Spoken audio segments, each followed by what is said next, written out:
ta'lim vazirligining buyrug'iga asosan 4-sinflar o'rtasida savodxonlik tanlovi e'lon qilingan.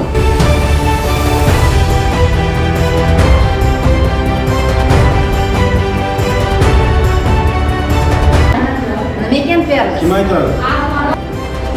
Perlis bu xalqaro dastur bo'lib,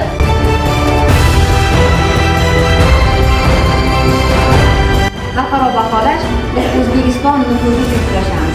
Mana shu viloyatimizda 17 ta maktab tushgan.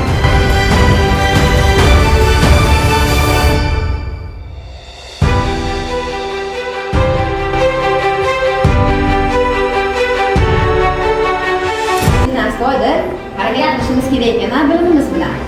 O'ylaymanki, 16 maktabda Farg'ona shaharida qolaversa o'sha viloyatimizni nufuzini yuqoriga chiqarishga katta hissalarni qo'shadi. Hammalariga omad tilayman.